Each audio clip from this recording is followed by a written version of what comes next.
o dia que Jesus prometeu, o cordeiro que foi morto há de surgir, glorioso entre as nuvens dos céus.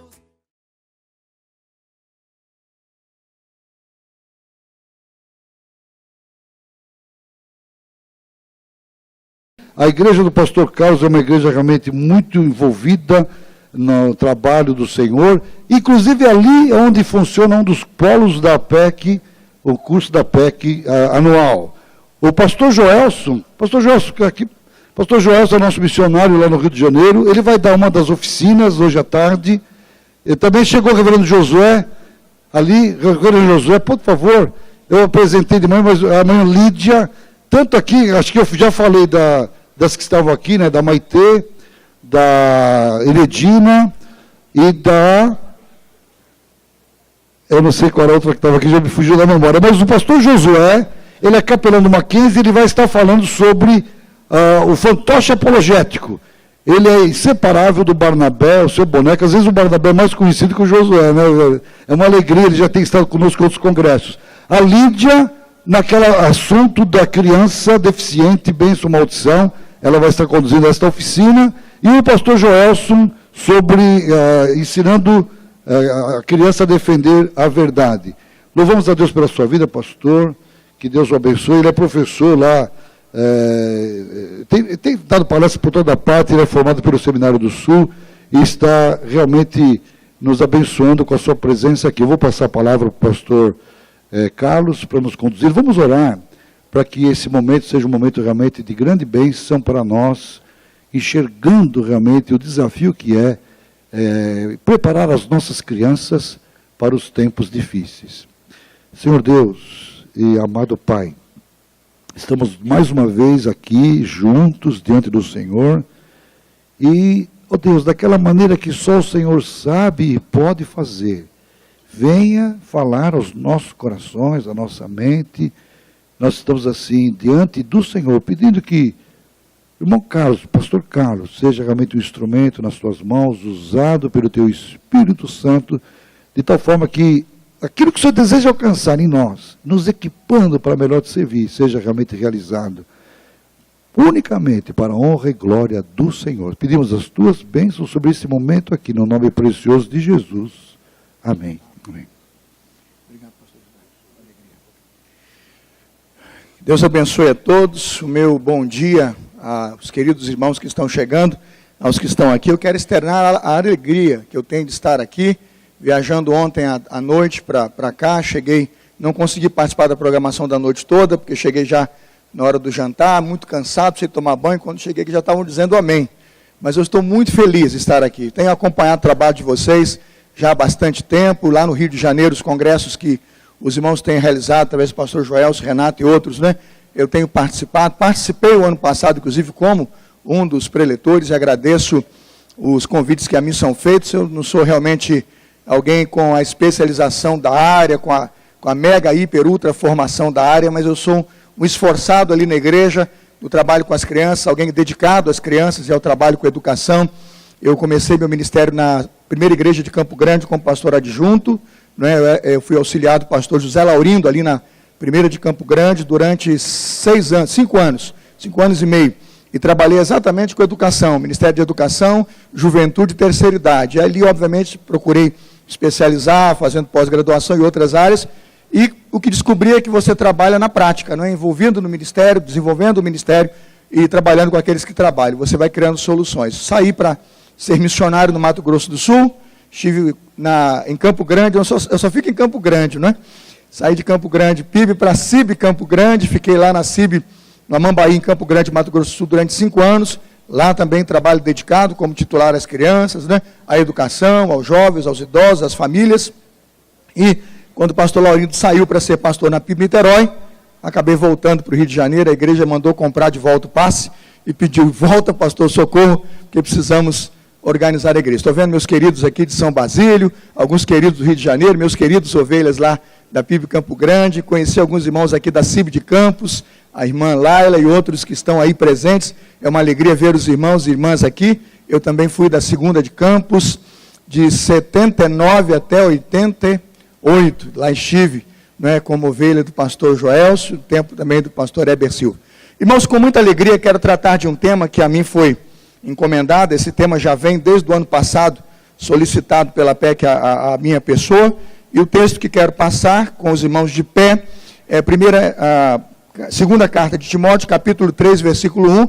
Queria que você se colocasse de pé e nós vamos ler esse texto, orar e pedir a bênção de Deus para discutir um pouco do que é o tema que os irmãos estão propondo nesta manhã. O tema, na verdade, é o norte do sermão, diferente dos congressos quando prego aqui, não é? Quando prego nesse altar aqui, eu geralmente estou na Vida Nova ou na Fiel, a temática é expositiva. Aqui nós vamos expor o texto, aqui nós vamos expor o assunto, e o assunto é um assunto vasto, de temas assim, bem profundos, né? Eu queria então destacar aqui hoje o que o Senhor nos deu. A família cristã, como viver nos tempos difíceis da pós-modernidade. Meu trabalho ficou fácil, porque o pastor Dan, no primeiro momento aqui, gastou tudo. Eu vou evitar andar pelo caminho que ele já andou, porque eu mesmo fiquei maravilhado, digo, olha, eu não preciso nem pregar, vou fazer o apelo, né? Porque ele já deu toda a aplicação e todo o contexto. Mas eu quero aplicar as minhas partes pessoais que tem trazido das pesquisas e do ministério, que tem feito como viver. Aí sim algumas sugestões, né? Não vou colocar como imperativos, não vou colocar como uma lei maior, mas sugestões que você pode entender boas e qualificá-las como boas para aplicação no seu ministério. 2 de Timóteo, capítulo 3, versículo 1, se os irmãos já acharam, digo amém. Ele é então o norte do nosso texto. Vamos ler todos juntos? Eu estou com a versão bem conservadora, a revista e fiel, alguns irmãos têm NVI, mensagem, não é? Revisada, vamos ter uma confusão de línguas.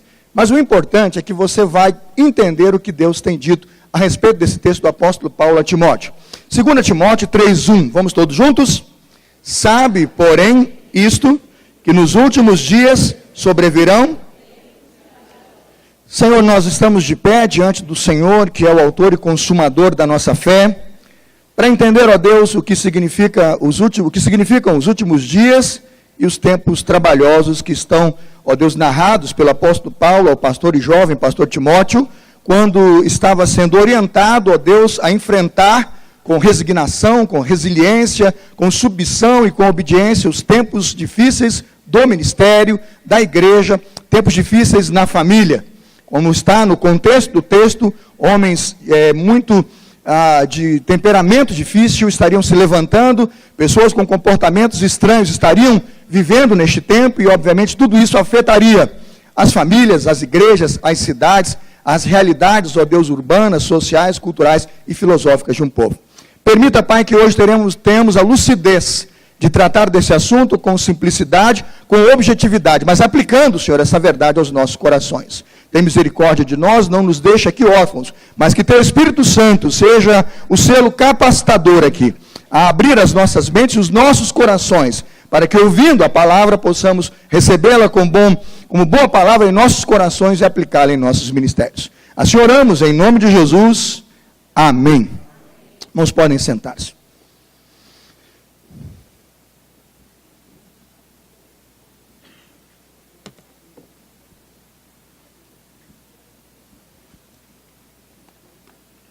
Quando pensamos no tema família, você tem, eu creio que o nosso esboço na página 38, e se os irmãos puderem, quiserem acompanhar o farão, lembrando que esse é um esboço, então você tem de um parágrafo, às vezes, para outro, alguma coisa que não está conectada, porque a gente teve que resumir, não é? E o resumo tira alguma linguagem que aplica, não é? De uma expressão a outra. Você tem só os argumentos principais de um tópico aí. Quando você pular o assunto, ele não faz muito sentido, é que as aplicações, alguma coisa foi tirada, para que você não levasse o livro todo. O livro todo, qualquer hora dessa, eu vou passar para o Gilberto, a gente publica na PEC, né? Tem 158 páginas. Eu resumi aí, eu acho que em 12 páginas, né? O trabalho que vocês me encomendaram está numa pesquisa bem maior. Irmãos, eu quero destacar aqui que a família cristã hoje precisa estar preparada para viver na sociedade em que está, e o desafio hoje é por demais difícil. Por quê? Vivemos tempos difíceis e trabalhosos. O discurso de proteção da família e o discurso de valorização da família é muito bonito.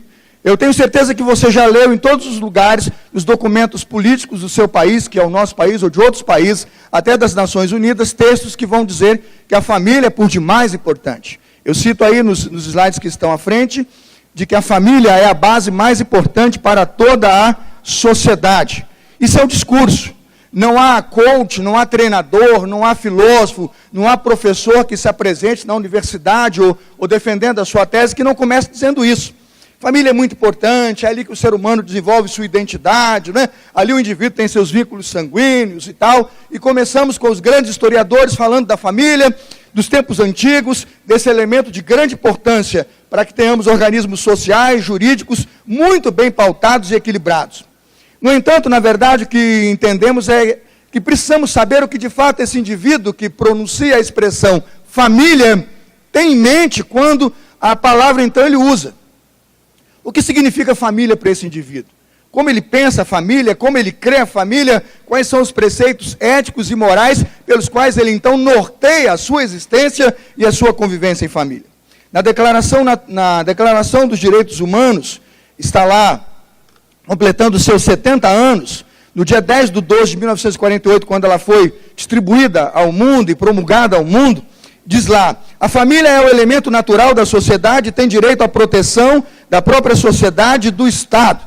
E quando você lê todos aqueles direitos ali elencados e narrados, eu fico encantado. Se todo cidadão tivesse isso aqui, e se isso fosse por cada país, e por cada partido político, e por cada governo, né, e por cada cidadão implantado e vivido, a gente estaria no céu. Eu assisti o Fantástico Domingo e falei, dava para fazer o sermão de domingo. Né? Que bonito o Fantástico Domingo, botando aqueles artistas lá para ficar citando. Vocês viram lá? E passava na tela lá a declaração e eles, todo cidadão tem direito. Aquilo ficou bonito. Eu falei, gente, isso no culto de domingo. Você faz o apelo, todo mundo levanta a mão e aceita. Porque estruturalmente e filosoficamente as coisas são conhecidas e por nós como sociedade são sabidas. Nós vemos que até no marxismo, né, ou no socialismo científico, Engels vai dizer e vai destacar a importância da família. Então veja, valorizada a família é, discutida e pensada a família é, todos pensam, discutem, elogiam e até destacam a sua visão sobre a preponderante realidade da família na sociedade. O Brasil não ficou atrás e na Constituição da República, no seu artigo 226, promulgada lá em 1988, lá está no artigo 226, família, base da sociedade, tem proteção do Estado, sendo, portanto, de tutela jurídica, a que faz jus. Aqueles que vão interpretar essa visão vão dizer que a família é uma realidade sociológica e constitui a base do Estado, o núcleo fundamental em que repousa toda a organização social. O conceito de família, então, aqui, claramente sabemos e percebemos, não é fechado. Você não tem ali, objetivamente, o que é, de fato, então, uma família. E quando você vai para os tribunais, você encontra lá no STF uma decisão que define que uma família pode ser constituída por 2 homens, uma família pode ser constituída por 2 mulheres. Né? Já há discussões aí daqui a pouco para liberar para irmãos. Né? E já no mundo já se discute a família de pai com mãe e filho com pai. Os irmãos vejam onde o universo do debate e da distorção está chegando. Como então pensar e tentar trabalhar numa sociedade que vem mudando a cada tempo e que a família tem sido bombardeada com mudanças que são assim difíceis de acompanhar, muitas vezes difíceis de interpretar e até de discutir e combater na igreja, quando você está treinando ou trabalhando aquela função, aquele assunto, já deram um passo à frente, já andaram um pouco mais e parece que a gente está sempre atrás, né? Sendo arrastado por essa tal de pós-modernidade. De onde vêm essas mudanças? Elas estão no conceito vivo da sociedade, elas estão na vida comum do ser humano. Você já deve ter lido a obra completa, Casa Grande Senzala, de Gilberto Freire. Tem um dado interessante que ele coloca lá sobre como a família influencia toda a estrutura social e cultural de um país. Ele diz lá, se a moralidade e a justiça de qualquer povo se fundam parte nas suas instituições religiosas e políticas e parte na filosofia, por assim dizer, doméstica de cada família, a pergunta dele é, que quadro hoje pode apresentar o Brasil quando o consideramos debaixo desses 2 pontos de vista? Traduzo. O que Gilberto está colocando lá na questão do Casagrande Senzala, no que vai sendo a evolução do comportamento e da aceitação de comportamento, vocês sabem do que ele tratou ali, não é? A escravidão, ele tratou a questão do comportamento sexual dos senhores ali das senzalas, das mulheres, das suas escravas, dos filhos, daquela relação toda, e mostrou a fundo a ideia da promiscuidade, da prostituição, daqueles filhos que nasciam daquelas relações. E o que ele está dizendo é que todo aquele comportamento dentro de casa, aceitável, praticado, ele tem uma influência, ele modifica a estrutura religiosa e política, e ele, obviamente, a partir da filosofia doméstica, gera impactos claros na sociedade. Tentando entender isso, então, vamos ao esforço de procurar compreender o que isso influencia a igreja, como a igreja precisa reverter esse quadro e trabalhar pela mudança deste quadro, quando cabe à igreja agora enfrentar a questão quando ela chega, e ela chega. Porque se ela está no seio da família, se ela está acontecendo dentro do lar e da casa, no núcleo que chamamos familiar, obviamente ela vai vir como uma bomba, desencadeando um efeito atômico dentro da nossa comunidade, dentro da igreja, dentro da nossa sociedade. Ela se reflete claramente dentro do que chamamos Estado, pelos partidos políticos, pela política e pelos seus governantes. E dentro da igreja, pela estrutura religiosa e no comportamento diário, na aceitação ou rejeição daquilo que o mundo propõe por parte dos fiéis. Amém? Quanto maior a moral, maior o paradigma, mais observado o preceito ético, mais está a sociedade elevada. Quanto mais aquela vara de medir vai baixando, quanto mais o nível vai descendo, você vai tendo aquele apodrecimento, aquele empobrecimento no tecido social, e você tem o que chamamos de degeneração sociocultural, religiosa, política. Se nós olharmos a classe política do nosso país hoje, vai ser simples você dizer o que eu estou aqui discutindo. Você pensa, por exemplo, um estado, vocês estão no estado de São Paulo, eu estou no estado do Rio. Pensa o estado que os 4 governadores estão aí com mandado de prisão, 2 estão presos. Os outros 2, pelo que eu estou vendo, vão para a cadeia, porque vão tentar aí habeas corpus. Eu imagino essa gente chegando em casa e dando para o netinho, bença tio, bença vovô, bença.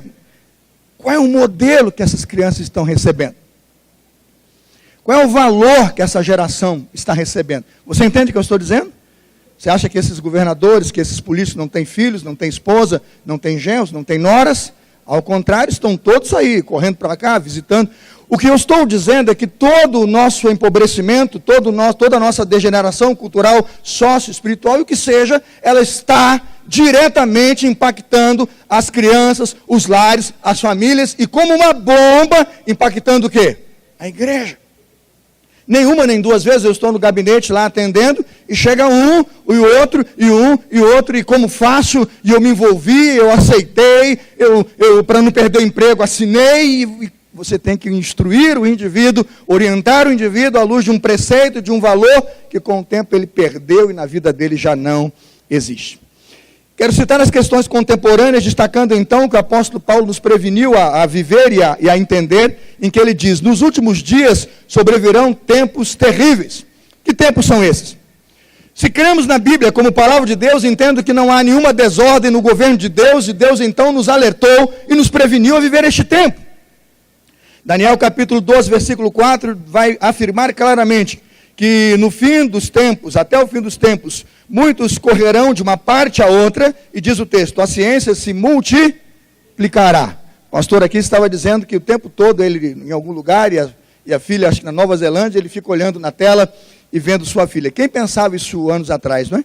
Quando a gente pegava aquele telefone a disco, lembra? Aquele telefone a disco, que você ele dava para trás, aí você pegava, o legal era discar o 9, né? Aí e voltava. Aí, o bom é quando você errava, que aí pagava tudo. Quer dizer, um modelo. Todos nós, naquela época, sabíamos ali de 50 a 100 telefones. Hoje eu não sei o meu número, porque eu não ligo para mim. E, na verdade, eu olho para a tela ali, tem um nome, não tem mais um número. Então, se hoje sequestrarem minha esposa ou filhos, e roubaram o meu celular, eu tenho que entrar em algum sistema e procurar o número dos meus filhos, porque eu não sei de memória, porque, obviamente, as facilidades tecnológicas e o modelo que se impõe hoje, nos obriga a descansar e a confiar nos nossos sistemas, ok? Eu não sei andar mais numa rua. Não é? Eu não sei, a hora que apaga o GPS, eu paro o carro e começo a orar, Deus me guia, Senhor. Eu não tenho mais a mínima noção de onde eu estou, porque eu ando dentro de um carro que tem ali no painel uma tela enorme, e ele vai numa faixa azul e diz, vire à direita, vire à esquerda, faça isso, o carro manda, eu só obedeço. E se aquilo apagar, eu pergunto, onde é que eu estou? O cara fala, você está em Socorro. Eu digo, Socorro, Senhor, eu preciso chegar em Lindóia. Não é? Porque eu não faço a mínima ideia. A evolução é extremamente tecnológica, a evolução é rápida, é ligeira, e tudo ao redor está mudando. Com isso, o que você pensa que vai acontecer? Vai mudar tudo. A cabeça vai mudar, a forma de pensar vai mudar, não é? As suas prioridades vão mudar. A multiplicidade de eventos novos hoje estão aí. E essa multiplicidade desafia a igreja. Nós temos que tentar influenciá-los, dominá-los, mas quase sempre não conseguimos. Há fenômenos hoje preocupantes na instituição familiar. Percebemos pelas evidências que a instituição familiar como padrão divino hoje e estrutura social está cada dia mais distante do modelo bíblico. Por quê? Pense no que o Senhor Jesus disse a respeito dos dias que antecedem a sua vinda, Mateus 24, 12. E por se multiplicar a iniquidade de muitos, a iniquidade, o amor de muitos. Irmãos, não diz assim, o amor de poucos. Diz, por se multiplicar a iniquidade, o pecado, o amor de muitos. Pensa numa sociedade sem amor. Pensa num pai que sequer diz ao seu filho que o ama.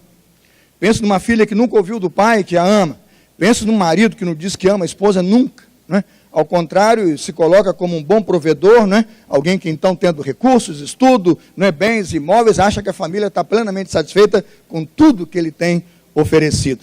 É diante dessa realidade que a igreja precisa não reclamar, não tentar criar surtos, histerias, né? E tentar aí, com um complexo messiânico, resolver o problema. Mas é nesse tempo que a igreja de Jesus é chamada hoje a somar esforços para que as famílias que estão sob nossos cuidados e aceitam ou ouvem a verdade que nós pregamos, estejam bem orientadas para que haja futuro nas famílias, para que haja futuro na igreja e para que nossas crianças do futuro não se percam. A família criada em Gênesis 2:18 como um princípio de ordenação criacionista de Deus o Pai, que precisa ser ensinado nas escolas, nas universidades e na igreja, é para nós sim a célula máter, a célula mãe da sociedade. O que isso tem a dizer para nós? Muita coisa. Quando pensa em família, eu vou definir alguns termos aqui. Quando você ouve a palavra família, o que é que você pensa? Eu, obviamente, estou influenciado pelo meu conceito. Eu sou casado, minha esposa, eu e a Angélica, completamos agora no próximo domingo 23 anos de casamento, né? Temos 28 anos de relacionamento, foram 5 anos de namoro e noivado, somados aí. Eu tenho 2 filhos, um menino de 18, né? E a menina tem 20. Então você diz assim, família, quando eu penso na minha, viu? Então eu já botei lá aqueles 4 ali, entendeu? Na época do meu pai botaria ali mais 5, né? Porque nós somos 4 irmãos e um ainda faleceu. Eu tenho o Gilson Carlos, que é pastor aqui em São José dos Campos, meu irmão mais velho. O Carlos Aurélio faleceu. Tenho o Carlos Elias, o José Aurélio e o Samuel. Então, você já vem de uma configuração maior e fui compactando. E a minha geração já diz, a minha filha e meu filho falam, eu quero um só, pai, dá muito trabalho. Eu falei, poxa, eu cuidei tão bem de vocês, e vocês não vão me dar pelo menos 2 netos cada um. Não, pai, é muito caro e dá muito trabalho. Eu tenho orado pelos meus filhos. Onde é que eles ouvem isso?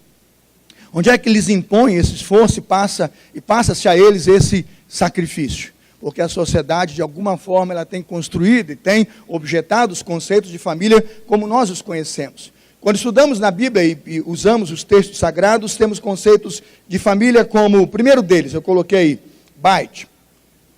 Bait, na verdade, quando você diz Bait ou casa, não é? Você está dizendo o templo, o lugar, a casa, a residência. Se diz assim, a casa caiu, é o lugar onde você mora. Não é algo que aconteceu dentro dela. A expressão dentro do hebraico aqui trata claramente da ideia de que aquele grupo de pessoas está ali residindo numa estrutura. O outro vocábulo muito comum é bet. Bet é o sentido literal. Nós podemos chamar de casa de Deus, casa do pão, não é? Onde você tem ali, é conjugado, como geralmente no princípio de uma palavra, para falar de uma estrutura que simboliza então um lugar e uma casa. Pode ser a casa de uma família, a casa de Deus, a casa do Pai, ou como Belém, a casa do pão. Mas a palavra que me impressiona, nós vamos analisar aqui hoje, é em cima dela que vamos nos deter, é o terceiro vocábulo, ele está lá, misparrá. A pronúncia melhor que eu consegui foi essa. Os professores de hebraico aí que não objetem a minha pronúncia, por favor, porque realmente não falo hebraico. Mas a palavra seria misparrá. O que é que significa? Essa casa aqui, quando aparece no texto bíblico, é chamada de parentes, clãs, o grupo que convive junto, debaixo de um mesmo teto. Quando, em Números 11, no capítulo 11, versículo 10, essa expressão aparece, diz assim, esse é o texto que me qualifica ao sermão desta manhã. Então Moisés ouviu chorar o povo pelas suas famílias, cada qual à porta da sua tenda. É interessante que ele não usou a expressão aqui clã ou casa e fugiu da tradução comum para não dar a ideia de que é uma casa, a estrutura, ou somente a casa, um pequeno grupo nuclear. Mas ele foi abrangente. Os que moram numa casa e os que sanguineamente estão conectados a ela. Famílias, no esparral. Em cima dessa preocupação, que quero tentar lembrar que para a família, para o hebreu, família para o hebreu designava tanto o vínculo consanguíneo existente entre um grupo de pessoas de uma mesma casa, quanto o conjunto de pessoas ligadas por laços de parentesco. Então, você não tem família só onde você mora, no teto onde você está. Você tem família talvez pelo mundo inteiro. Que estão seus irmãos, seus parentes. Estamos falando da sua ascendência e da sua descendência. É o conceito que eu quero trabalhar e que é hoje por demais afetado no modelo que nós estamos recebendo. O conceito de família para o hebreu abrange tanto os parentes próximos, longínquos, também os escravos, naquele momento histórico, que estavam residindo naquela casa. O exemplo foi biblicamente, fantasticamente aqui colocado pelo pastor Dan, a questão de Agar e Ismael. Vocês entendem o que o texto está dizendo. Até aqueles ali, mesmo quando aquele menino e aquela mãe estavam gerados na relação familiar como escravos, eles foram tratados como a família. Pensando nessa coisa elástica do conceito de família e como isso abrange a nossa história cristã primitiva e hoje, é que queremos tentar então entender como essas famílias estão afetadas e como elas podem se organizar diante das transformações pelas quais passa hoje a nossa sociedade. Aí eu vou ao ponto 2, vencendo as etapas aí das questões contemporâneas e bíblicas, eu quero pensar nas transformações sociológicas e familiares. Com o passar dos anos, as grandes famílias patriarcais que se reuniam de muitas gerações em torno de um antepassado, isso foi se reduzindo. E o que resultou hoje na nossa sociedade contemporânea é algo que a gente estranha muito do modelo que recebemos. As condições de moradia nas cidades restringem hoje o número de membros que vivem sob o mesmo teto. As escavações nos revelam que as casas eram pequenas. Ao redor do pai, quase que só se veem os filhos não casados. Quando um filho se casa e funda uma nova família, disse que edifica então uma nova casa. Lá em Neemias já se encontrava essa evolução, esse modelo, indo para um modelo mais compactado, Neemias capítulo 7, versículo 4. O prólogo do livro de Jó mesmo, aqui também muito bem narrado pelo pastor que me antecedeu, pretendia imitar o relato patriarcal, revelando assim que na sua época, os filhos de Jó se apresentavam em festas que aconteciam na casa dos irmãos. O que isso nos informa? Que o conceito, desde os Gênesis da criação, passando pelos livros da lei, da Torá, já na mudança de Neemias, que trata a questão do cativeiro e o regresso, você já tem mudanças que vão sendo claramente identificadas e mudanças que claramente vão afetando o comportamento e a vida familiar.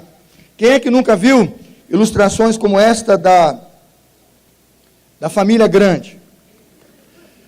Você já participou das celebrações de Natal na sua família, ou de algum evento na sua família em que o patriarca da sua família pediu e exigiu que todo mundo fosse, e no final tinha que chamar, e naquela época tinha um fotógrafo pago. Todo mundo não tinha celular, Nós não tínhamos nossas câmeras, e as casas que tinham câmeras eram muito caras, então ganhava-se dinheiro chamando fotógrafo, que vinha lá com aquelas máquinas enormes. Eu lembro de um na casa do meu vovô, que botou um pano na cabeça, eu fico pensando isso hoje. Ele botou um pano na cabeça e olhou para uma caixa, e bateu uma foto ali de dentro. Eu não sei como é que aquilo se resolveu, essa máquina que ele usava tem na internet até hoje, e nós temos fotos guardadas. Quem aqui já participou de encontros assim, que toda a sua família foi desafiada por alguém muito antigo a estar presente? Levante a mão. Agora abaixa. A pergunta que faço agora é, hoje, isso acontece? Hoje, você ainda consegue fazer? Levante a mão. Olha como reduziu. Vocês percebem o que eu estou falando? A gente não precisa ficar discutindo de uma vida que nós não conhecemos ou de uma história que nós não vivemos. Eu quero falar das coisas práticas.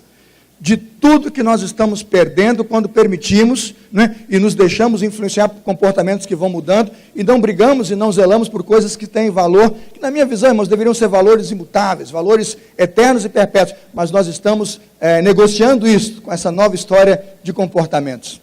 Quem é que, por exemplo, não percebeu claramente que hoje o modelo e a reunião de família ela está restrita, e obrigatoriamente restrita quase sempre ao núcleo familiar, a casa, né, em si. Quem é que nunca percebeu e nunca olhou, por exemplo, que na história antiga, as famílias, quando pensavam em residência, para manter a relação com seus familiares e para sempre ter o prazer e o privilégio de receber aqueles que são seus, cultivavam casas grandes, né? Quem é que nunca soube que, por exemplo, o Museu Nacional do Rio foi um dia uma residência, né? Quem é que nunca soube que o Museu em Teresópolis um dia foi uma residência? Você disse, pastor, de gente muito rica. Eu digo, irmãos, minha família era muito humilde, as nossas casas eram grandes. Eu tenho montado a história da nossa família desde 1800 e qualquer coisa, peguei já meus bisavós lá, alemão, né, português, peguei meu bisavô da parte de mãe lá, também português e judeu, estou montando fotos lá. E as casas eram enormes, porque o objetivo daquelas casas era que a gente pudesse sempre chegar e ter um lugar aconchegante para ficar e estar ali. Aí você diz, pastor, mas o custo de vida, o capitalismo, o modelo, o IPTU, né, os impostos exigem de nós uma mudança de postura. Você pode mudar provavelmente a sua postura no seu mundo da arquitetura, no seu mundo da engenharia, mas você precisa pensar nos valores que você vai ter que negociar quando tudo isso mudar. E aí vem a proposta, a gente precisa colocar algo no lugar. Porque o que a gente percebe é que nós estamos tirando, e a casa era grande, mas quando a casa grande vai acabando, o que você percebe é que a casa hoje é pequena. Eu me casei em 1995, eu morei, irmãos, numa casa que eu tinha a cama aqui, né? E quando eu levantava da cama, já batia já de frente com um guarda-roupa, que era um closet, do lado esquerdo do guarda-roupa, num corredor para mudar aqui, e eu passava numa divisória e já tinha o sofá, a televisão e a esquerda do fogão. Era gostoso dormir com o cheiro do bife do almoço. É uma delícia, você já sonhava com o próximo almoço. E um dia minha esposa, pianista, chega para mim e diz, nós moramos nesse grande apartamento e tem um problema. Vai chegar um visitante ilustre. Eu, quem? O piano. Ela fez uma pegadinha. O Weber vai morar conosco. Quem é o Weber? Já fiquei preocupado. Recém-casado, ele fala que o Weber vai morar conosco. Ela nunca tinha representado o tal do Weber. Era um piano, alemão preto. E quando aquele sujeito chegou na minha casa, ele era enorme. Nós morávamos naquele quarto com banheiro externo. Eu disse, como é que vai ser? Aí ela disse, vou botar ele do lado da cama. Quando a gente levantar, tem que pular por cima do piano. Aí eu disse, ela é pianista, fazendo música sacra, e o FRJ. Eu disse, o piano ou eu? Ela disse, o piano. Ficarei também para ele poder me valorizar. E enfrentamos aquilo ali. O que eu estou dizendo é que, de alguma forma, todo esse conjunto e todo esse contexto de mudança afetam ou não afetam a nossa vida, irmãos? Afetam ou não afetam a nossa visão de mundo? Afetam. E da casa grande, a casa pequena que você tem hoje, claramente é menos. Na família hoje temos menos espaço, menos filho, menos tempo. Na família de hoje, com menos espaço, menos filho e menos tempo, você tem menos aprendizado. Aí veja o que acontece. A mente muda. Porque se você tem menos espaço, menos filho e menos tempo, você tem menos solidariedade, você tem menos afeto, porque você é muito pouco estimulado a isso, né? Porque você não tem convivência, você não tem relação, vocês passam o tempo fora, é cada um por si e Deus por todos. E na ideia de menos solidariedade, menos espaço, menos afeto, menos cuidado com o próximo, aí você tem o quê? No contraponto disso, mais individualidade, materialismo, mais ganância, e o resultado são casas menores, filhos menores, menor apreço, mas você tem famílias com conceitos cada vez mais minorizados do que seja uma família segundo os ensinos da palavra de Deus. Entenderam? Que ninguém acredita, então, que a questão do comportamento e que as ações da sociedade, que as influências do modelo político, partidário, filosófico, cultural e que a matriz religiosa também proposta para essa sociedade não influenciam. É justamente o contrário, é o que influencia. E o que fazer? E como enfrentar isso?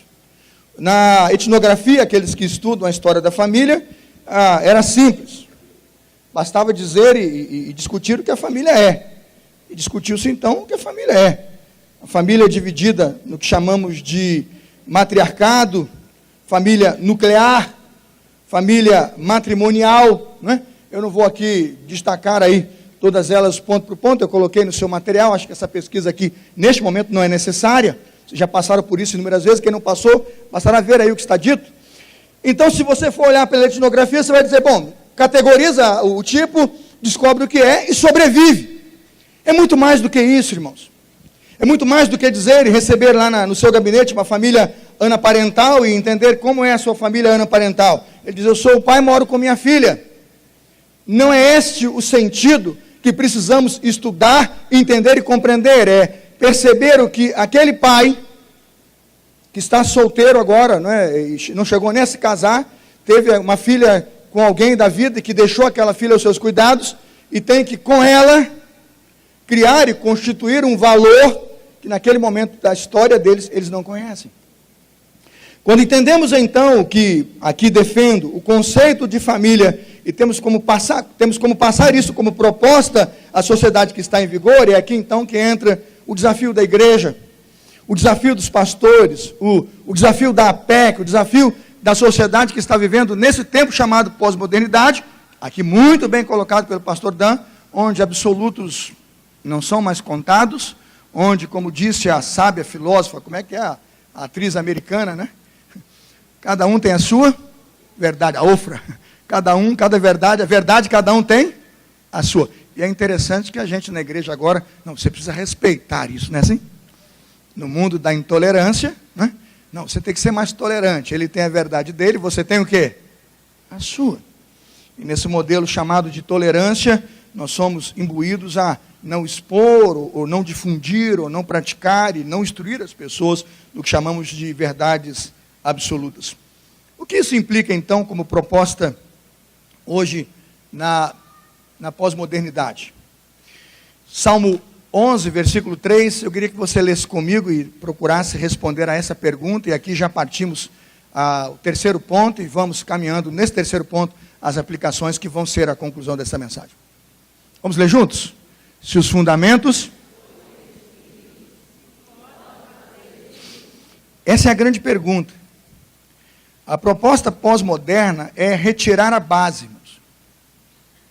Desconstruir o fundamento. O que o pós-modernismo propõe é diretamente, irmãos, contrário ao que a igreja propõe. O pós-modernismo acredita e propõe uma construção sem alicerces e sem fundamentos. Na verdade, eles chamam de desconstrução.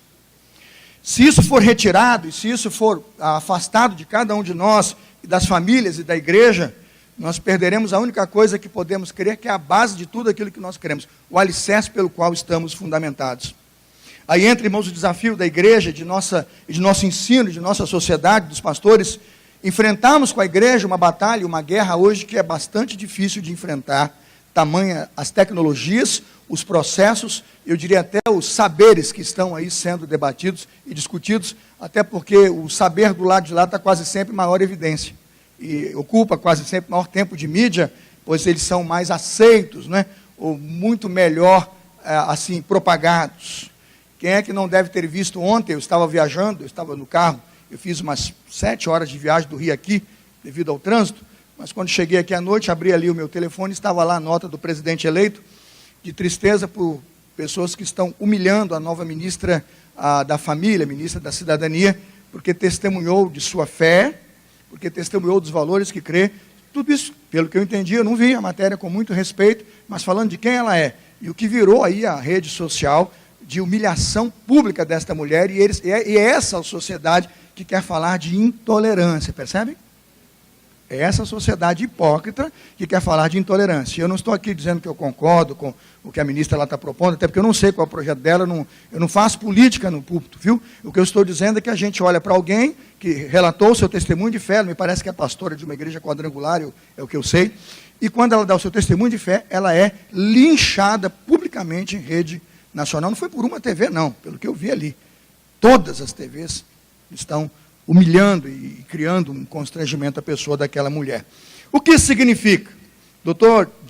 Gene Edward Veit, em seu livro Tempos Pós-Modernos, eu coloquei nas referências, não precisa anotar, se você quiser comprar, esse é um livro muito bom, recomendo, gaste recursos, invista na sua formação. Eu conheci esse livro através do Dr. Hernandes Lopes, quando eu estava lá estudando um dos seus sermões, e percebi que ele trabalhava com muita consistência o conceito de pós-modernidade. Eu fui então às fontes do Dr. Hernandes Lopes e cheguei a este livro, né? Veit, Tempos Pós-Modernos.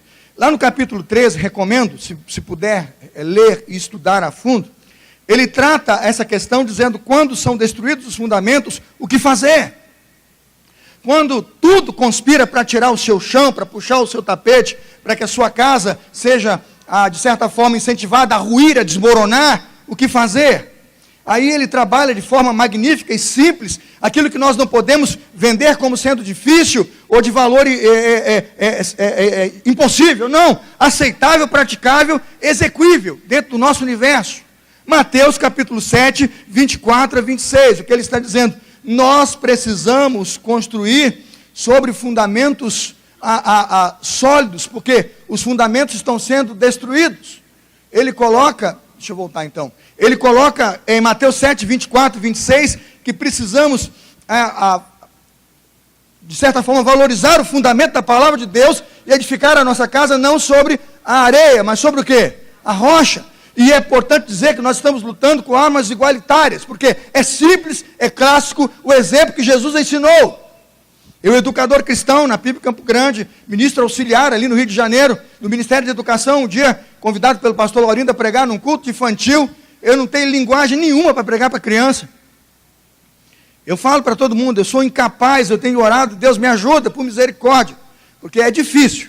E eu faço curso, e eu treino e capacito, e quando chego diante das crianças, eu digo, bom dia, queridos irmãos. As crianças olham assim e dizem, quem é esse sujeito? Mas no esforço sobrenatural e humano, numa noite de jejum, de oração, chamei lá o diácono Newton César e a diaconisa André e disse, olha, eu vou me esforçar, eu preciso da ajuda de vocês. Você arruma uma casa de fantoche, você vai ser o José Prudêncio, disse a esposa dele, faça a voz de homem, por favor, porque você é que sabe desse negócio de fantoche, e seja o Antônio Insensato. E ela disse, o que o senhor está propondo? Eu falei, ao vivo vocês vão descobrir. Como assim, pastor? Faz um roteiro mínimo. Eu falei, vamos orando que Deus vai revelar, o Espírito Santo é poder. Chegamos nós de manhã, estava lá o Antônio Insensato de um lado, numa caixa de fantoche, o José Prudêncio, eu peguei o texto dos fundamentos, Mateus 7, 24, e disse, se construiu sobre a rocha, tem fundamento, tem valor, e vem ventos, e sopra, e tudo, e resiste. E se construir sobre a areia, a casa cai. Aí chamei lá o José Prudêncio e fiz uma entrevista. E tudo aquilo que o diácono espiritualmente sabia, nos lábios do José Prudêncio, ele explicou. Porque escolheu a casa com fundamentos. E foi simples, irmãos. Ele disse, eu estou nesta casa porque Jesus me disse que esta é a casa que eu devo morar. Eu construí aqui porque foi aqui que meu Cristo me disse que eu deveria construir. E nós fomos aplicando aquele sermão. E o que eu percebi é que as crianças foram saindo do lugar e foram sentando na frente. Eu que não tenho habilidade nenhuma, agradecer a Deus. O Senhor é bom e fiel e os seus caminhos são perfeitos. E quando nós vimos aquilo, estava repleto de crianças sentadas, que os pais deixaram então e começaram a chegar. Todos ouviram, na verdade não era o pregador, mas o José Prudêncio pregando, e o pastor então ali, numa grande entrevista, falando com eles, e o que eu vi é que aquilo tem poder de convencimento, e que aquilo vai dando direção, e que aquilo mostra que estamos numa grande guerra entre ser prudente e o que? Insensato. Nós vamos combater, irmãos, a ideia das cidades e dos lares, das casas sem fundamentos, quando fundamentarmos, embasarmos biblicamente na autoridade que é a palavra de Deus, que se sustenta, irmãos, há milhares e milhares de anos, que se impõe há milhares e milhares de anos. É como se todos os dias ouvisse o Senhor nosso Deus a dizer, tudo isso aconteceu para que se cumprisse o que estava escrito. Nós que somos cristãos sabemos que as histórias do Natal, verdadeiras que são, e do nascimento de Jesus, poderosas que são, as realidades bíblicas verdadeiras e poderosas que são, têm poder para destruir fortalezas.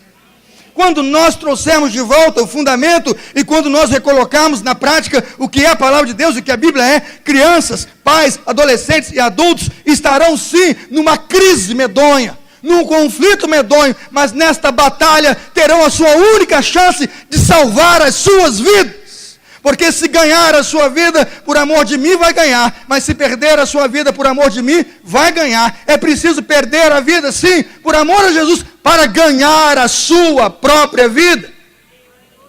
Que a pós-modernidade hoje defende como absoluto de sua visão, e o único absoluto da pós-modernidade é destrua os fundamentos. Nós defendemos que o absoluto fundamento do cristianismo, irmãos, é a fé em Cristo Jesus, o nosso único e suficiente Salvador. Nós temos que fugir das ideias do mundo iluminista, que o mundo iluminista buscava totalizar em cima do caos. Fugimos da ideia do mundo pós-modernista, que busca estabelecer e conviver com o caos. Nós não aceitamos essas coisas. Nós somos guiados e iluminados por Jesus Cristo, a luz do mundo. Nossos valores não são deste mundo. Nós não praticamos o que uma pátria aqui nos impõe, nós somos de uma pátria além. Quando um imperador miserável, mentiroso, pedir o meu filho em sacrifício, eu vou ao Egito, eu vou aos 4 cantos da terra, mas o meu filho é do Senhor. Precisamos contrapor e ser o contraponto da história e não ser o pé direito do bumbo dos hipócritas, dos políticos miseráveis que destroem e dilaceram nossa sociedade. Não podemos aceitar que professores fiquem impondo aos nossos filhos seus ensinos esdrúxulos de graça, como se aquilo fosse a maior verdade do mundo. Uma juíza, minha filha está no 3º ano de Direito em Campos. Uma juíza é sua professora. E minha filha, irmãos, desde pequena, ela foi instruída a leitura. Eu tenho mais de 2.500 livros em casa. E aquela menina comeu os meus livros. Tudo que ela podia ler, ela leu. Nós começamos com Peter Pan, Robin Hood, o que você imagina que tudo secular. E fomos à Bíblia, Esther, Ruth, todos os ensinos que a Bíblia tem. E depois ela foi, Casa Grande de Senzala, ela foi para os grandes filósofos. E quando ela chegou lá, uma juíza vai dar uma aula qualquer, vai falar de uma filosofia qualquer, e ela alto lá. E quando ela foi com o seu darwinismo comum, sem chão e insensato, minha filha levantou com o seu criacionismo cristão e bíblico e destruiu os fundamentos daquela mulher.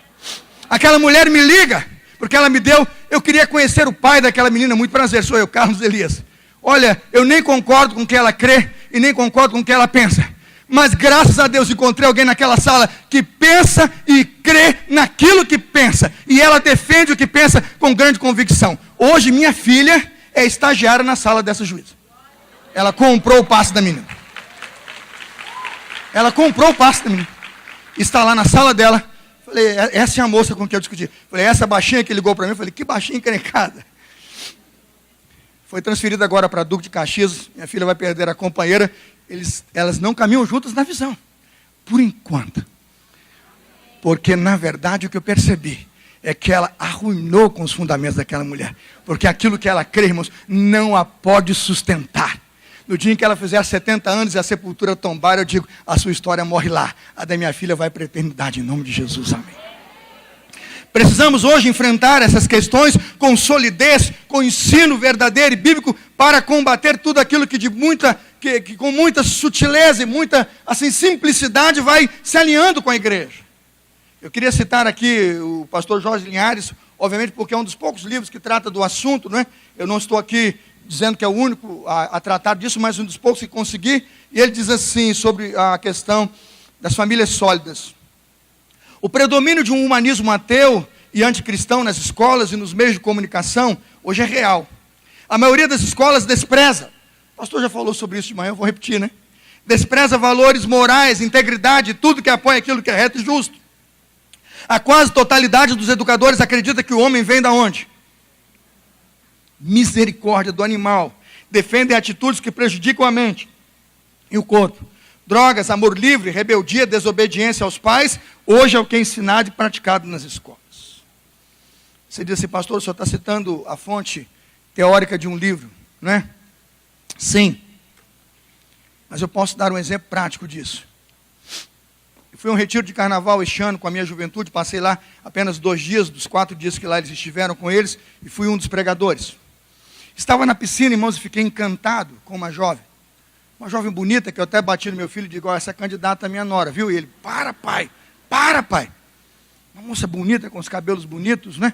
E ela foi lá, irmãos, pegou copos plásticos como esse, abriu ali os copos, foi ali, pegou água, né, naquela garrafinha que tem água gelada, e colocou, e foi na piscina, irmãos, distribuindo água gelada para os banhistas. Eu olhei e falei, alguém te pediu para fazer isso? Ela, não. E por que você fez? Porque nós precisamos de hidratação. Eu falei, mas você está fazendo muito mais do que hidratar. Você está fazendo um serviço muito bacana, e você está ensinando a sua igreja e seus irmãos jovens a servir, coisa que nenhum deles fez. E ela serviu a todos que queriam, ela serviu. Depois sentou, bateu um papo conosco. Esta moça passou no vestibular aí, para a região de Volta Redonda, aqui para cima, filosofia de manhã, sociologia de noite. E embutida a professores que estão com esta linha que nós acabamos de ver, e você tem aí no seu caderno, homens com coração terrível. Aquela moça bonita, de cabelos bonitos e tal, está lá nessas faculdades da vida, e vem a mãe um dia, e eu confesso que eu não tinha muito link assim com a filha, quem é a mãe, eu não tinha, até que ela veio. A mãe veio e disse, você conhece a minha filha? Eu falei, se a senhora me apresentar, eu posso conhecer. Ela falou, tal, fulana trabalhou muito com a igreja. Os últimos períodos que ela esteve foi no retiro, e depois ela foi estudar fora. Falei, mostra a foto. Ela mostrou a foto da menina na época da nossa igreja. Falei, que linda, eu conheço sim. Contei a experiência para a mãe chorou. Quando a mãe começou a chorar, eu vi que a coisa não estava boa, não. Aí ela falou, sabe como está minha filha hoje? Eu estou falando de um encontro agora em novembro, viu, irmãos? Eu estive com a mãe em novembro. Está terminando o ano letivo. Essa é minha filha. Quando ela mostrou a foto, eu não acreditei. A menina arrancou o cabelo todo do lado de cá, passou uma máquina, pintou alguma coisa que eu não sei o que é do lado de cá, botou um negócio enorme aqui para cá. É um cabelo grande aqui, o curto, né? Negócio rosa, verde, está tudo. E eu não tenho, irmãos, aqui, você vai dizer assim, e se um jovem bom, íntegro e tal, expressa um cabelo verde ou rosa, eu digo, o cabelo não pode não defini-lo. O brinco, talvez, que ele use, pode não defini-lo. Eu queria saber o que no comportamento continua. E aí eu quero dizer por que eu estou dizendo que o que eu vi me assusta. Não é só pela foto que eu vi, uma moça magérrima, com os ossos aparecendo, aquele cabelo, tudo. O que eu descobri é que ela entra em casa, não fala com seus pais, ela não vem mais à igreja, ela não trata mais bem os seus irmãos, e ela virou um OVNI dentro de casa e no relacionamento com a sua família. Os irmãos entendem o que eu estou dizendo? É que o exterior desta jovem, ela vai se tornando gradativamente aquilo que alguém colocou dentro dela e que ela foi permitindo que se estabelecesse como agora o seu novo fundamento. É disso que eu não gosto, porque na verdade tudo que ela tem e tinha de bom estava na sua mãe, no seu pai, na irmã que chora todos os dias por ela e que andavam de mãos dadas pela rua como melhores amigas e que hoje ela não fala e como se fosse um ódio mortal contra aquela casa. Os irmãos entenderam o que eu estou dizendo? Quando nós hoje, irmãos, enfrentamos esse tipo de situação, a nossa pergunta é, o que fazer? Há uma desvalorização dos princípios bíblicos também na igreja. Há um certo comodismo. Achamos que hoje infidelidade é coisa normal. Achamos hoje que o desvio de conduta para algum momento é mais ou menos algo aceitável. Hoje difundimos o divórcio e recomendamos o divórcio no gabinete com uma facilidade como se divórcio, então agora, faça um divórcio amigável. Como se divórcio amigável existisse. Divórcio amigável. Como se divórcio amigável existisse. Juridicamente existe. Agora imagine os filhos desse divórcio. Imagine a relação futura deste processo. Nós precisamos entender, irmãos, e compreender o que a Bíblia faz por esforço, quando a Bíblia diz que o Senhor odeia o divórcio. Nós precisamos entender e resgatar valores que estão elencados na Escritura com o poder capaz de sustentar, de formar as famílias para o longo do seu futuro. Há vários perigos hoje que estão tomando as famílias e nós não nos damos conta. Eu quero destacar aqui os perigos da pós-modernidade. Eu coloquei alguns e não vou explicá-los todos por falta de tempo, mas vou colocar. Estão aí claramente colocados. Educação materializada, irmãos. O sistema pós-moderno valoriza o homem pelo que tem. Você precisa ter para o quê? Para ser. Não é ser o mais importante é ter. E as pessoas são qualificadas pelo que têm. Temos também a educação ateísta, hoje muito comum. Com o enfoque materialista, o que acontece? Se o indivíduo tem dinheiro e tem bens, e se o dinheiro compra tudo que ele pode buscar, a coisa que ele não precisa é quem? Eu não preciso de um Deus. Uma aí é consequência da outra. Temos aí o que é a pior de todas, a educação relativizada. Eu não estou falando do relativismo de Albert Einstein aqui. Está para muito além disso. A educação relativizada vai propor o tempo todo que você jogue fora qualquer verdade absoluta e seja um eterno investigador, mas como se absolutos não existissem. E para nós, os cristãos, absolutos existem e são hoje os fundamentos da nossa fé. O que acontece hoje é que a igreja está vivendo num mundo relativizado, onde cada qual interpreta a vida e as situações da vida e os valores da Bíblia, cada um à sua maneira. Na hermenêutica do mundo, interpretação, cada um tem o quê? A sua. O que temos aí também na escola, e o que há de pior, é o que chamamos de deseducação sexual, porque quando a escola se omitia na educação sexual, você tinha analfabetos sexuais. Mas quando a escola entrou no processo de educação sexual, o que você tem é pervertidos sexuais. Eu botei aqui, perdemos o pêndulo, né? Estávamos no meio, aí era para ir para um lado, agora foi para os dois. Bum, e bate, né? E arrebenta com tudo. O que você percebe hoje em vídeos e instruções na internet é que professores ensinam o uso de camisinha na prática. Assuste. E quando um jovem aprende esse tipo de ensino, num processo de erotização daquele tipo, como é que ele vai querer voltar atrás? Né? Como é que ele vai esperar alguma coisa depois daquilo, se ele já chegou naquele nível de degradação ali, dentro da sua sala de aula? O que temos hoje a enfrentar também chamamos de formação espiritual de baixíssima qualidade. Muitos estão perdidos dentro da igreja, porque falta alimento sólido, falta o pão da vida, falta a Bíblia, falta ensino consistente nas igrejas. Pregamos piadas, damos risadas, os auditórios da igreja estão cheios, nós temos igrejas cheias, mas púlpitos vazios. Há hoje um evangelho que está intoxicando a igreja e matando os ouvintes. E quando eu digo isso, não estou falando só dos ouvintes, eu estou falando até dos pastores, pois até os pastores estão morrendo. Por falta de apoio, acompanhamento, de instrução e de preocupação, porque a igreja deixou de ser uma grande família. A igreja tornou-se uma grande indústria de dinheiro, de poder, de tecnologia, de projeção, de prospecção para o mundo, mas é um lugar hoje de pouco cuidado e pouca cura. Nós temos lá na igreja o membro 2000 e tal, mas nem sabemos o seu nome. Se nós hoje mantivermos esse tipo de estrutura e incentivarmos que nós sejamos sempre assim, o que nós vamos ter é uma igreja como na Europa, a morrer passo a passo e a cada dia, até que o evangelho já lá não exista mais, e aqueles templos virem pubs, bibliotecas, não é assim? E qualquer coisa da era chamada pós-cristianismo. Temos hoje um sistema de informação corrompido, absolutamente corrompido. Quer saber a verdade, procure fora, porque nas mídias é que você não vai encontrar, e hoje então na televisão quase nunca a verdade está lá. E com esse sistema de informação comprometido ou corrompido com um viés ideológico, ou partidário, ou político, ou até religioso, as pessoas são mal informadas na sociedade. O que fazer? Enfrentar as consequências disso. As consequências estão cada dia mais visíveis e cada dia mais claras na vida da igreja. Quais são os processos que desencadeiam desse quadro?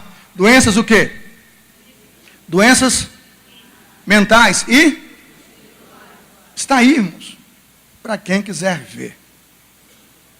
Entra uma mãe no gabinete, a mãe está bem, a criança está aparentemente bem, começa a conversar, e qual é o problema da senhora? Eu não tenho problema nenhum. Ao contrário, tem, mas ela não sabe. E a sua filha, ela é o problema. Pois não, o que você tem? Aí ela puxou as mangas da camisa e levantou aqui a bermuda. Toda cortada. Você é da igreja, minha filha? Sou. Você frequentou maternal? Frequentei. Quem foi sua professora no maternal? Tia fulana, tia Beltrana. Você se batizou? Batizei. Quando? Tal. E como você está nesse estado? Doenças que foram sendo fixadas ali. E nós não estamos sabendo o que fazer com elas. Sabe, irmãos, é tempo da igreja hoje buscar em Deus e na sua misericórdia, nos profissionais competentes, nos pastores bem formados, numa liderança capaz, irmãos, a condições e estruturas para enfrentar a dor das pessoas neste tempo. Não podemos mais viver como se as pessoas não tivessem problemas e lutas. Ao contrário, o Novo Testamento está repleto dessas lutas. Uma com fluxo de sangue, jogou fora o seu dinheiro. Um é cego, o outro é surdo, não é assim? Um endemoniado, mora nu no cemitério. Os problemas estavam lá, tal qual estão o quê? Aqui. A questão hoje é que falta-nos a fé no Deus que cura e a presença manifesta de um Deus que nos ajuda a curar e a trabalhar com todas as enfermidades. Quando vejo tudo isso, então, vou às conclusões da mensagem, dando a vocês algumas questões que aqui considero importantes. Diagnóstico e sugestões. Eu trabalho as duas em sequência, o irmão notará no seu texto. Começo com Zygmunt Bauman, o autor aí de vários livros, que acho que quase todo mundo já leu e todo mundo conhece. Ele morreu recentemente, esse grande sociólogo, ele que cunhou os termos modernidade líquida, vida líquida, não é? Ele trabalha esses termos com muita clareza. E quando ele faz uma leitura deste homem pós-moderno, é um homem secular, e não estou falando aqui de alguém da nossa cultura religiosa, como ele viu este homem, e isso me impressionou. Ele percebe o homem pós-moderno como o indivíduo sitiado. Irmãos, e isso é verdade. O homem vive rodeado e vigiado o tempo inteiro, e este comportamento hoje vai causar no homem um sentimento de insegurança e de invasão, porque você não tem mais o quê? Privacidade. Eu entro no elevador e já fico procurando a câmera. Fecho o paletó direitinho, né, para ficar bem na foto. Aí depois, quando eu saio, falo, dou um tchauzinho para a câmera. Nós somos vigiados o tempo inteiro. Eu posso plugar aqui o meu telefone aqui agora, abrir aqui no programinha do meu aplicativo, eu vou ver a minha garagem, os meus cachorros à frente, atrás, eu vejo a calçada da minha casa e tudo que está acontecendo no meu celular. Se eu for para o outro, eu vejo a igreja, todos os seus andares e também a entrada. Está tudo monitorado e o pastor sabe de tudo. E o legal é quando eu identifico alguém na câmera que passou, aí que eu faço um print. Eu dou um print, aí vou lá no zap do irmão e falo, está fazendo o que aí? Aí ele, nossa pastor, até então era só Deus que estava em todo lugar. Eles ficam em pânico. Eu sou muito brincalhão e faço isso mesmo, pode perguntar lá na igreja, quem já pegou um print do pastor? Aí botando, eu falo, um irmão estaciona o carro, abre o carro lá no estacionamento, eu olho, mas que carrão, hein? E eles adoram. O que eu estou dizendo, o que eu estou comunicando é que, de alguma forma, essa nossa cultura e essa nossa neura por, então, segurança, entende o que eu estou dizendo? Isso tem modificado o nosso comportamento. Isso, de alguma forma, acaba fazendo com que você se sinta, de fato, invadido. E isso é algo que tem mudado o homem. O homem de hoje, ele quer uma ausência de lei, viver na anomia, ele quer uma ausência, ele quer uma estrutura chamada autonomia, ele quer ter a sua própria lei. Temos hoje a busca de abrigo, como a ideia de que você busca abrigo e o latente medo de insegurança, fruto, claro, no ponto 1, de toda essa ideia que você tem de ser vigiado o tempo todo e observado o tempo todo. O pensamento hoje, em tempos sombrios, é sombrio. Hoje, o que permeia a mente humana pós-moderna constitui-se de maldade, malícia e o quê? Avareza. Tudo é prostituição, tudo é superficial. Se você usar uma palavra muitas vezes ligada a algum tipo de conotação sexual e que o mundo distorceu, é um risco. Você, para pregar num púlpito hoje, para falar com as pessoas, tem que pensar bem, porque você pode usar uma palavra que já gera confusão. Né? Na nossa igreja mudaram lá algumas estruturas, eu não vou citar aqui para escândalo dos irmãos, mudaram algumas estruturas, porque numa reunião de 24 anciãos, aquelas palavras já causam estranheza. Eu digo, irmãos, tudo é puro para os que são puros, né? Para os pervertidos tudo é imundo. Mas chegamos ao ponto em que o então perfeitamente o quê? Correto, politicamente correto, tem que ir entrando, porque veja, o mundanismo e o que é prostituído já inunda e permeia as nossas mentes. Dificuldade de amar o próximo nem se conta, as pessoas nem se preocupam mais. E obviamente o mundo hoje impõe relações difíceis. O indivíduo bate a sua porta, pede água e você cede a água, e depois que ele cede a água, ele percebe tudo, ele saca a arma e já entra, porque você abriu o portão. Com isso, o convívio das pessoas é destruído, o afeto humano vem desaparecendo, a humanidade em constante movimento, as mudanças e a transitoriedade extrema e a velocidade com que as mudanças acontecem, fazem um turbilhão na mente do cidadão que não consegue acompanhar, e todo dia quase que grita, como Pedro, no mar da vida, Senhor, eu estou afundando, me salva. Né? Eu queria usar o CP500, mas agora o mundo é touch, eu tenho que usar o aplicativo do meu iPad. Cadê aquele disquete de borracha, Senhor, que eu sabia usar? Não tem mais. Né? Eu cheguei aqui hoje com o meu pendrive ali, o pessoal já me olhou meio que cometeu, eu tinha que ter colocado na nuvem. Né? Eu vou ter que me adaptar, desculpa pessoal, estou brincando. O pessoal já está me olhando aqui, ó. Eu vou fazer um curso, já está linkado, vou fazer o curso com você, eu vou me atualizar. E quando eu me atualizar, já mudou. A sociedade líquida nos mostra que as pessoas possuem medo de compromisso. As pessoas têm tanto medo de relacionamento que vão para o cartório selar a união instável, porque se fosse estável, casava. Desculpa, não pode falar essas coisas do púlpito. Meus irmãos, é uma loucura, é a fuga, a ausência do diálogo, hoje estão presentes, a tecnologia tornou-se a evidência dos relacionamentos. Numa mesma mesa, pastor Dani disse aqui, a marido e mulher falam pelo aplicativo. Se cito o último ponto da conspiração e da ausência de lealdade no Brasil, ninguém precisa aplicar isso. Misericórdia, não é, irmãos? Não há lealdade, não há fidelidade, não há ética nos negócios, não há ética na política, perdeu-se tudo, os fundamentos foram destruídos. Aí o que fazer? 15 minutos e eu concluo. Edifique sobre bases sólidas. E eu vou aplicar com a Bíblia. Edifique sobre bases sólidas. Seja um combatedor da ideia de pós-modernidade, de relativismo. Viva guiado e orientado nos absolutos preceitos da palavra de Deus. Como? Efésios 2:20, eu queria ler com você. Nós vamos agora ao texto bíblico que fundamenta a nossa fé e embasa as nossas crenças num Deus que, para nós, é a base para enfrentar esses tempos. Efésios 2:20 e 21, vamos todos juntos? Edificados dos apóstolos e dos profetas, tendo Jesus Cristo como pedra angular, e cresce para tornar-se. Pense num edifício bem ajustado, numa casa bem ajustada, num lugar equilibrado. Eles estão fundamentados no fundamento que é Cristo, pedra principal. Amém, irmãos? Se estamos em desajuste, se estamos balançando, se nossos lares estão caídos, questione o fundamento. É provável que o Cristo que você crê não é o Cristo bíblico. O Cristo que você crê, você está pedindo um carro, uma casa, é um Cristo de negociações, negociatas. O Cristo que pregamos diz: se quiser me seguir, negue-se a si mesmo, tome cada dia a sua cruz e siga-me. No mundo tereis aflições, tenha ânimo e coragem, você vai vencer o mundo. Faraó não é novidade, Herodes não é novidade, políticos não são novidade, guerras não são novidades, elas estão aí na história antiga, hoje e no futuro, mas Deus vai estar lá, num trono branco, esperando você no dia da sua vitória. É preciso fundamentar e recolocar a nossa fé naquilo que aponta o valor que cremos. Nós temos Jesus Cristo, o autor. Coloque seu edifício nele, coloque o seu prédio, a sua vida em cima dele, sua vida será uma bênção, amém, irmãos? Mas precisa entender quem é o Cristo que você crê e que igreja você professa, que igreja você faz parte.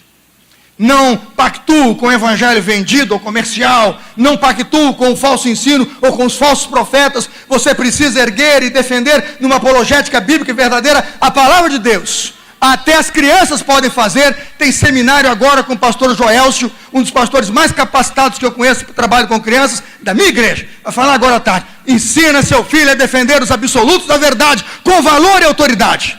Eu ia ficar para assisti-lo, mas vou ter que ir para o Rio fazer um funeral. Irmãos, desafio você a gastar tempo, como aqui, desde ontem, naquilo que é fundamental e aplicável à sua fé. Amém?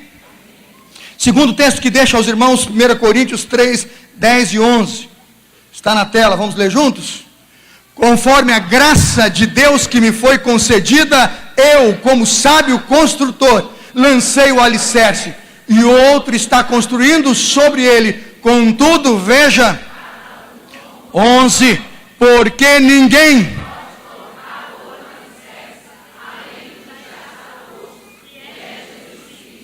Quantos aceitam essa expressão como uma máxima palavra da verdade e que o fundamento já está posto? Levante a mão. Então, quando seu filho for para a faculdade, sua filha for para a faculdade e sua criança chegar com ideias tortas, você diga: não há outro fundamento.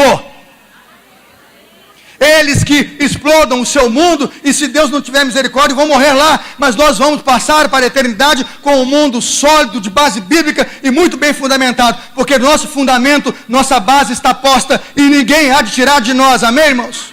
Milhares de mulheres e homens foram queimados em fogueiras por verdades como esta. Milhões de missionários deram sua vida por verdades como esta, e nós não podemos jogar fora e trocar fora por um modismo que passa. Iluminismo já se foi, modernismo já se foi, pós-modernismo vai e vai tarde. O Senhor vai ficar, porque a palavra de Deus permanece para sempre. A palavra do Senhor se sustenta, e ela se sustenta há milhões e milhares de anos, porque o Deus que nos deu a palavra está vivo, e a palavra de Deus não é morta, irmãos, não é um livro ultrapassado que ficará a história. A palavra de Deus é viva aí, viva aí, é isso que creio.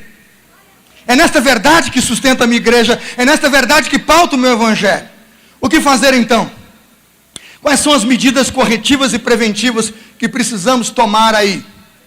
Irmãos, para aplicar, valorize as pessoas. Valorize as pessoas independentemente da idade, não deixe isso passar despercebido na sua vida, na sua família e na sua comunidade. Seus pais, seus avós são pessoas importantes, valorize. Na igreja, elas são importantes, valorize. E quando pensamos aqui, independente da idade, valorize as crianças. E eu vou falar uma coisa para vocês. Eu posso confessar um pecado, vocês não contam para ninguém? Vai estar na internet, como é que vocês não vão contar? Vão colocar em algum site da vida. Eu estava lá, irmãos, lutando com Deus para fazer um projeto para as crianças, que as nossas salas estão horríveis, horríveis. E eu, como educador ali, 95, 2001, falei, Senhor, que vergonha que eu tenho de ser agora o titular da igreja, as salas estão nesse estado, eu preciso fazer mais. Mas, irmãos, é um tal de recessão, né? É recessão, o governo não paga aposentado, não paga, o governo do Rio não paga ninguém, roubaram o dinheiro todo para algum lugar aí, não tem dinheiro. Então você fica, meu Deus, não posso botar a igreja numa construção dessa agora. Mas chegou um momento que eu fui numa sala lá, irmãos, vi as cadeiras novinhas, tudo, mas aquele piso horrível, uma tampa de bueiro dentro da sala. Eu falei, não, Senhor, não posso. Chamei um engenheiro e um arquiteto da igreja, apresentaram um projeto lindo, que eu não chorei só de ver o projeto. E puffs coloridos, que eu já me imaginei sentado naquele puff, falando com as crianças. E coisas lindas, o que há de mais moderno na tecnologia para a construção, aquela arquiteta que terminou agora 2 anos do seu curso, me mostrou. Falei, ponha tudo no AutoCAD, monta tudo, nós vamos convencer a igreja, nós vamos construir. Pastor, nessa crise, vamos construir. Chegamos lá, valorizar as crianças, irmãos, os idosos, as famílias, temos que valorizar. Aí apresentou o projeto na reunião do conselho, na reunião de ministros lá do departamento e na parte de obras. Domingo agora vai para o plenário. Aí quando nós vimos aquilo, os irmãos foram espalhando a notícia e aquilo está distribuído entre os irmãos. Aí recebo ligação. O empresário tal, dono dos mercados. Pastor, eu estava esperando algo definitivamente sério na igreja para contribuir. Pode contar comigo, vou pagar 30%. Aí eu com maior vergonha de Deus. Senhor, eu sou um sem vergonha de um pastor mesmo, o dinheiro dentro da igreja e eu não sabia. Aí desliga o telefone no outro dia lá. O dono das lojas lá de material escolar, um ricaço, ligou, eu vou dar mais 30%. Eu falei, já tem 60%.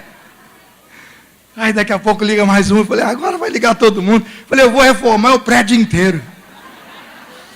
Porque de repente o que eu percebia é que as pessoas estavam esperando um motivo bom e uma causa boa. Irmãos, e as crianças são a nossa causa mais nobre.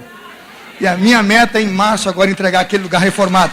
E quero vocês lá na inauguração, para vocês perceberem, o melhor lugar. Eu falei lá na igreja, vai ter que ser das crianças. Porque as crianças têm que ter o melhor e é isso que é importante. Crie elos de atividade com gerações passadas. Abra espaço para os velhos contarem histórias para as crianças participarem com os idosos, né? E crie um mundo de relacionamentos, porque senão nós vamos perder os fundamentos da igreja. Tente manter a unidade entre gerações passadas e atuais, isso é extremamente importante. As atitudes que eu creio podem fortalecer a família, eu destaco.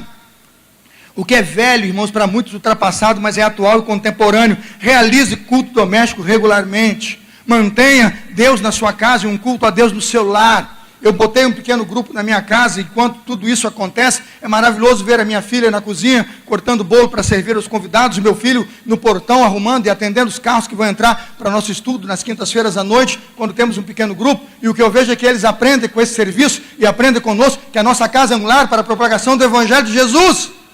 As pessoas não querem fazer culto doméstico, não querem participar de pequeno grupo, não querem ensinar, porque acham que é uma tal de uma célula, que isso é demoníaco, ou não sei o que lá, mas é o culto doméstico, o pequeno grupo ou a célula que vai revolucionar o evangelho nas casas. Eu creio nisto. Precisamos que nossas casas e que nossos filhos nos vejam pregando o evangelho dentro de casa, porque em casa que o evangelho tem que funcionar. Desenvolva atividades de lazer com sua família, não faça do seu lar e da sua família um lugar de relacionamentos profissionais somente.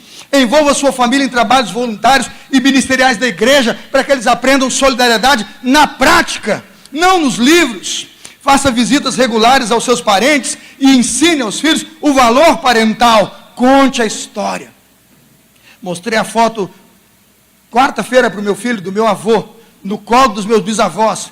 Ele disse, por que ele está com essa roupa de menino? Eu falei, porque naquela época os alemães e portugueses usavam essas roupas compridas. Ele disse, mas meu avô era homem. Eu falei, macho mesmo. E nós fomos vendo e fomos entendendo, e ele percebeu a história, e ele gostou da história, até porque ele nem sabia a fisionomia do seu bisavô, e ali ele viu o rostinho do seu bisavô, e foi conhecer a história dele de sofrimento, quando saem da Alemanha, de minha mãe, eles saem do judaísmo, são judeus, e vêm ao Brasil perseguidos. É essa história que temos que passar e contar, que nós não chegamos aqui hoje, nós temos um futuro, nós fomos lá atrás, e seremos aonde? No futuro, porque a nossa família, a nossa história cristã está dentro de nós. Atitudes que podem fortalecer ainda os laços familiares, destaco. Comemore o aniversário de casamento em família, irmãos, e valorize.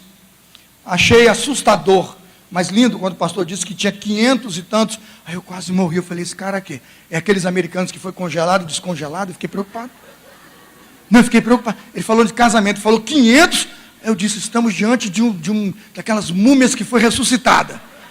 Aí ele disse, meses. Aí eu, ufa. 40, você fez a conta, 46 eu acho. 47 para 48 anos, né? Quase todo mundo fez a conta. Vocês são curiosos, hein? Eu também fiz a conta. 47 anos, mais ou menos. Foi o que deu na minha calculadora, na dele também deu. Quando a gente valoriza a aliança em família, irmãos, é a coisa maravilhosa. É lindo, porque os nossos filhos aprendem o valor do casamento. E quando alguém diz que você não vai casar, ele casa. Mesmo que nenhum cartório autentique, ele casa. Casa com a bênção de Deus, porque o casamento está lá no Jardim do Éden. Irmãos, e só vai terminar quando a Bíblia diz, quando a morte os separa. Mantenha a porta de sua casa aberta para Jesus, e sempre sua casa e sua porta para a igreja também. Estimule a leitura de literaturas de videoteca cristã. Compre tudo que tiver na PEC, pague em 12 vezes do cartão. Use e conte essas histórias. Conte essas histórias em casa. Porque assim você vai estar combatendo um pouco de tudo que os seus meninos e meninas e nossos irmãos estão ouvindo por aí. Crie o hábito de ser fiel a Deus e generoso com Deus. Para terminar, irmãos, e orar com vocês, quero dizer, nas considerações finais, Romanos 12, versículo 2, a minha oração por cada cristão que veio aqui e gastou uma fortuna para estar aqui, porque precisa investir. O meu conselho, se você não guardar nada, você não vai guardar nada que eu falei, até porque daqui a pouco você esquece. De 1 hora você vai lembrar de 5 minutos. Guarda isso. Não se amoldem ao padrão do mundo. Vamos repetir? Não tomem a forma do mundo. Não sigam o modelo do mundo. Não é? O mundo deforma quando você se conforma. Quem se deforma e se conforma não transforma. Não transforma. É preciso enfrentar o sincretismo e o liberalismo que permeiam a igreja de forma assustadora. Concordo com John Stott. Todo cristão deve ser tanto conservador como radical. Conservador ao preservar a fé e radical ao... Seja radical, radical mesmo. Precisa praticar a fé. Como famílias cristãs, precisamos afirmar 2 conceitos básicos de nossa fé: a moralidade e a verdade. Precisa estar no púlpito, precisa estar na igreja, precisa estar nos ensinos, precisa estar no dia a dia dos relacionamentos dos nossos professores e missionários. A moralidade e a verdade precisam ser ensinadas, ou as pessoas nunca saberão o que é pecado. Martinho Lutero afirmava que a prova definitiva do pecador é que ele não conhece o seu próprio pecado.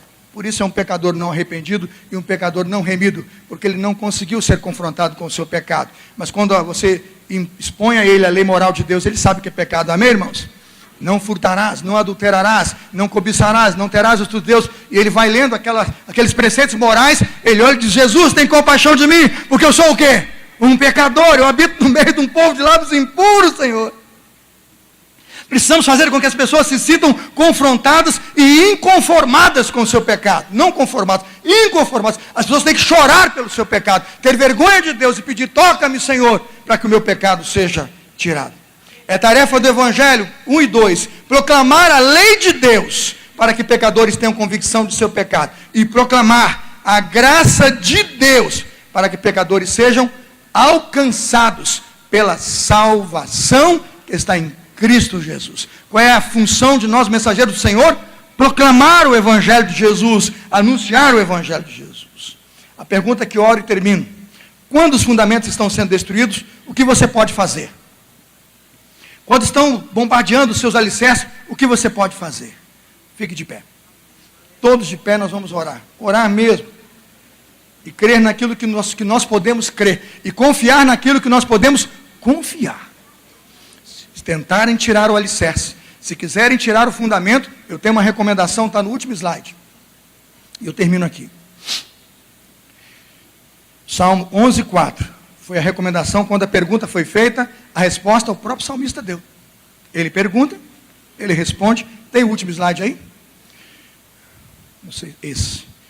Vamos ler juntos? O Senhor, nos céus tem o Senhor.